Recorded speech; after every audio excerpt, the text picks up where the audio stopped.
Shifting ang klase ng mga estudyante sa President Corazon Aquino Elementary School sa Quezon City. Sa ikalawang araw ng balik eskwela, maraming estudyante ang hirap pa rin mawalay sa kanilang mga magulang. At may unang balita live si James Agustin. James, iyakan ba dyan ngayon?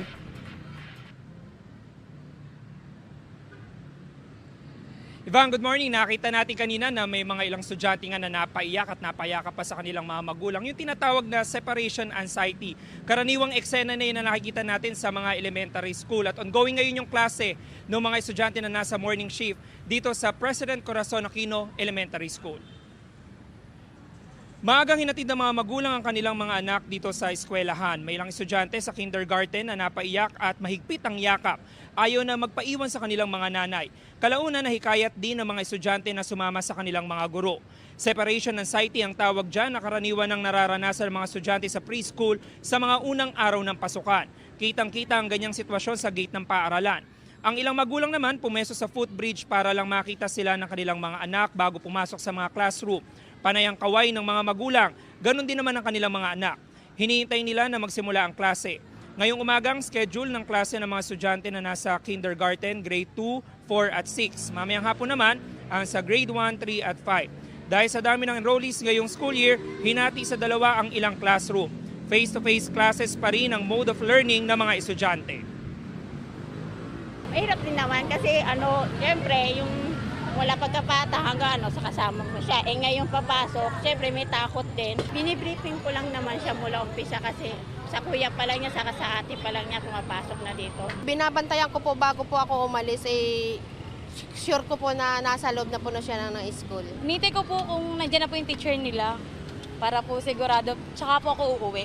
Pag secure na po, pag nandiyan na po yung teacher nila.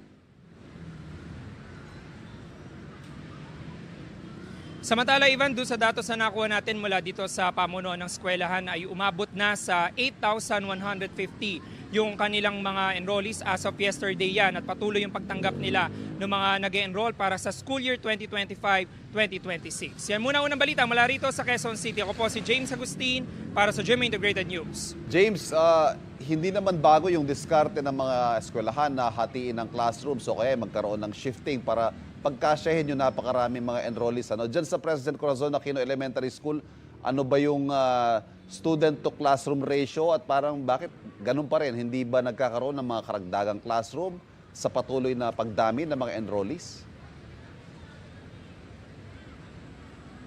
Yes, iba, nakausap natin yung principal na si Dr. Jerry Isi bago tayo umeret. Ang sinasabi niya sa atin, sa dalawang building itong eskwelahan, kinailangan nila na hatiin yung nasa 16 na mga classroom para doon sa isang building pa lamang yun, doon sa isang building naman ay 15, sa kabuuan ay nasa 31 classroom, yung nilagyan nila ng partition para maging 62 yan. Ang nagiging ratio dyan sa mga classroom na yan ng teacher to student is 1:32. Pero yung ibang mga grade level naman ay nasa 45 yung mga students. Ito yung mga walang partition naman. At ito'y band-aid solution lamang na naabutan nitong si Dr. Isip dito sa eskwelahan na ito. At ang long-term solution daw talaga na sinusustyon nila, lalo na dito sa DepEd baging doon sa local government unit ay magkaroon ng panibagong building. Yun nga lang, hamon yan dahil tinanong natin dito sa espasyo, dito sa loob ng compound ng eskwelahan, ay wala na din talagang sapat na espasyo. Kaya pag-iisipan pa kung paano posibleng mangyari yan. Ivan. At maraming salamat sa iyo, James Agustin. Kapuso, huwag magpapahuli sa latest news and updates. Mag-iuna ka sa balita at mag-subscribe sa YouTube channel ng GMA Integrated News.